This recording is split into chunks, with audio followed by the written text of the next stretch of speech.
Just finished my solo flawless on the new dungeon Ghosts of the Deep, and man, it was balding. Wasn't too bad, but you had to optimize a little bit, and people kept asking me, why is your build so good? It's destructive, it's amplified, it's juicy, and it's a hunter build that's been in the game for years.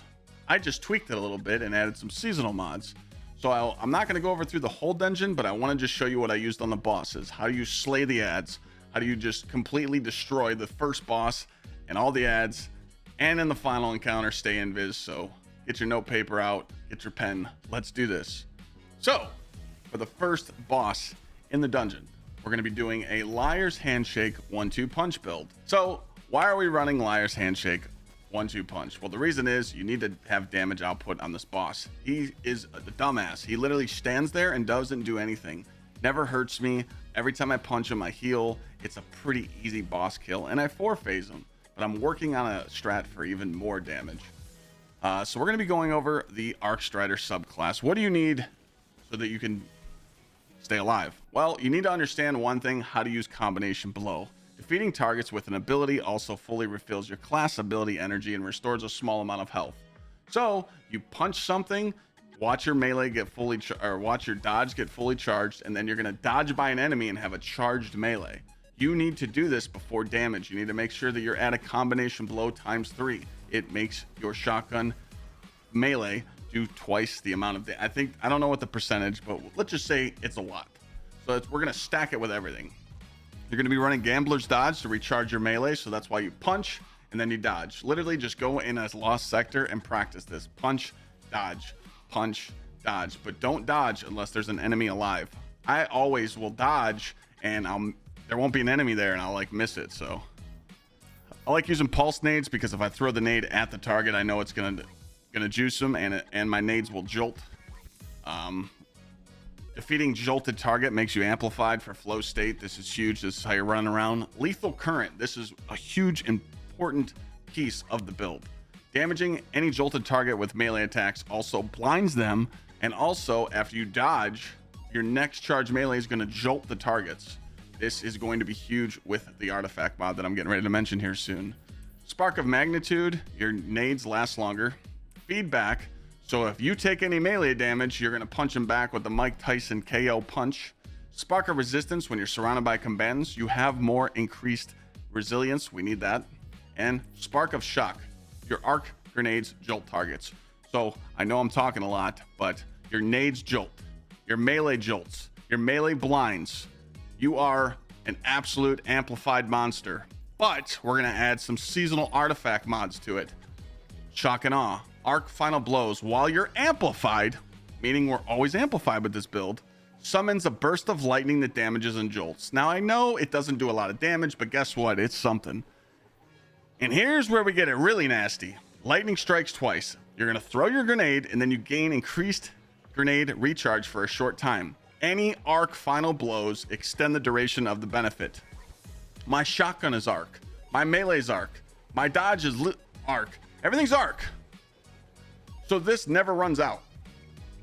Destructive. I know. Amped up, gain damage resistant while you're amplified. We're always amplified. Thunderous retort doesn't help the gathering storm, but it does help on the initial hit. Electric armor. I stay amplified longer. And since I was using the Neomuna fusion rifle, I use deeper origins. It gracefully increases the honing rockets. So those nano tracer rockets are going to do a little bit more damage. Make sure that you have melee artifact mod unlocked. Arc Surge and Void Surge. Void is up to you though. So why do we use Tractor Cannon? Tractor Cannon is a 30% debuff to all your damage. So I Tractor Cannon the boss, I throw the arcs, the Gathering Storm, throw the nade, and I get to my shotgun melee. I have a Found Verdict time lost. You can only get the Found Verdict from Vault of Glass. The reason why I use it, it's an arc shotgun. I have arc surges on, and I have 1-2 punch. Now again, your shotgun shell isn't going to do much damage because you're just stacking it with 1-2 punch, but hey, it's a little bit of juice. My kinetic shotgun is a crafted one you can get, the Ragenhild. Auto loading 1-2 punch. The reason why I use this because it has auto loading. I know some people say, well, why don't you use the Dare shotgun? I like auto loading 1-2 punch on both of my characters. So we're gonna go over into the mods now. Why am I running what I am? Well, I'm going to teach you how to get a super in less than 30 seconds. I think there's a clip of me getting my super in 10 seconds. I'm not kidding. Because any enemy you jolt, when you dodge and then you punch, any enemy that gets jolted by your electricity counts as hands-on. So you get your super energy. Then dynamo. Anytime you dodge by an enemy, you get super energy.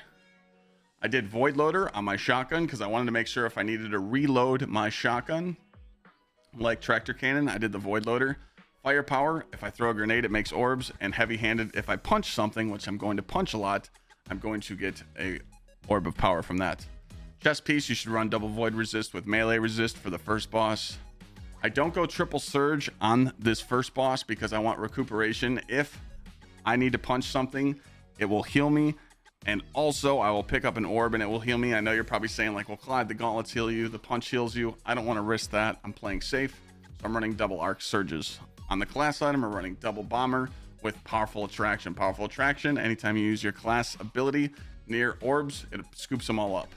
So what you're seeing down in the clip, I know it's crazy. I actually go into damage with a eager edge sword and arbalist. So the reason why I do that is when I plant that third statue, I want to get to the knight spawning immediately, and I want to shotgun melee him, and then I turn around, I stand in the green pool, and I shoot the boss with arbalist. The reason why I do this is I want his shield down right away. I don't want to use my super. I don't want to use my abilities. I want all my damage to count. So you don't need to do this, but I just wanted to show you what I do. I hide behind the pole. I swap to the tractor cannon loadout. I dodge, melee, tractor cannon the boss, throw the arcs, gathering storm, nade, shotgun, melee, melee, shotgun, melee, melee, rinse and repeat. When I see that combination blow timer getting down to about 3 seconds, I leave the boss, I go dodge, punch another enemy, switch to my other shotgun, melee, melee. You know what I'm saying? Practice the build, see what you like, but this is what I used on this boss, and this Arc Hunter destroys them. So now what did I use on the final boss that has a cajillion million health? Yes, I know it's balding, but hey, it's because the boss is 1810. And if you were 1830 with artifact, meaning you're plus 20, you could do max damage. There's a lot of ways to beat this boss. Titans are using xenophage. Warlocks really don't know what they're using. They're probably using linears or rockets. Who knows? On my hunter, I know people were using Leviathan's breath, but I chose to use linears. I started off with bait and switch, but I was like, it takes too long to cycle between weapons. What you might not know is Briar's Contempt from Ron has a intrinsic perk on it, the origin trait, Harmonic Resonance. So it also deals increased damage against Tormentors, Loose, and Hive. The boss is Loose and Hive, both of them. So in order to proc Harmonic Resonance, you need a secondary weapon on. So when I go into damage, I go into damage with Arbalist. I use the Trace Rifle from Ron and the Briar's Contempt Linear Fusion Rifle. I chose to go with Frenzy, Reconstruction, Enhanced Battery, Fluted Barrel, and Reload Masterwork. The reason why I didn't go handling is because equipped multiple weapons from the set grants weapon increased reload and handling. So I'm already getting handling because I'm rocking another Ron weapon. I'm getting the reload speed and I'm getting a damage buff, and it helped me a lot. I was doing a lot of damage to this final boss. I did choke a 5 phase and I ended up having to go for 6, but that's just because I missed my super. A lot of people are struggling on this boss because they don't realize that when you slam that last symbol, you need to crack her shield immediately. I know a lot of people are using their supers to do it, but I shoot Arby. If you shoot Arby right where you stand when you break her shield, she will not teleport and she will stay on that spot. I like to jump up on, if you're standing down at the foot and you're looking at Oryx, I like to jump up on his left arm and head glitch this spot right here with the rock in front of me. All the thrall come near me when I'm getting ready to keep shooting her, and I easily just dodge and punch them to go invis. I am running Assassin's Cowl. I just found it really easy to dodge and punch things in the fight, and you pretty much avoid all the butterflies. The only time you really die by anything is if you rush and stand under the heart too long and the butterfly moths stay up above your head and then they all come crashing down. It was a very easy add clear build, but you do have to fry on damage. So I just want to talk about my damage. I would plant the last symbol, Arbalist shot, run to that hill, throw my super, and just unload the linear fusion rifle as many shots as I can hit. Take your time. So How do we clear ads with this build, and why is it so good? Well, we're going to be using the same mods, the same abilities, the same aspects, the same fragments as the Liar's Handshake build, but we're going to be running Assassin's Cowl. And we're going to be running Assassin's Cowl because every time you get a powerful melee or a melee on enemies, you go invis, and you can easily just run to and get the deep sight, and you can easily hit the scans without being chased by the moths. The moths that are chasing you when you go invis, they actually stop tracking you.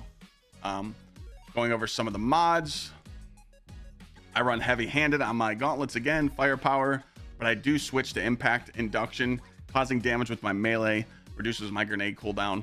Every time I go into the cave to kill a hive guardian, I like to have my nades so I can jolt them and then shoot them with the fusion rifle and kill them easily. Sometimes I'll throw my super because I know I can get it back within 30 seconds. Chest piece, we're running double arc resistance and harmonic resistance, but I did switch to concussive dampener, so go concussive dampener on the chest with double arc resist. On the boots, I went double solar weapon surge with recuperation. I did not go triple surge because I wanted to make sure I healed. I wanted to take my time, but now that the solo flawless is done, it's time to take this mod off and go triple surge. And on the boots, we're going double bomber with, or the class item, we're doing double bomber with power attraction. So all you have to do with this build is easily melee everything. Make sure you have your dodge, get the deep sight, start damage. You have your dodge ready to go. You break your shield with Arby. You throw the arc gathering storm at the boss. Shoot your linear shots. When the thrall surrounds you, just dodge, punch them. You go invis, you heal, and guess what? You can easily hit your shots. Unlike I did. I kept missed some supers, but I just wanted to introduce you guys to what I used. Everyone kept asking me what build I was using, so check it out. You might learn something. Thanks for stopping by.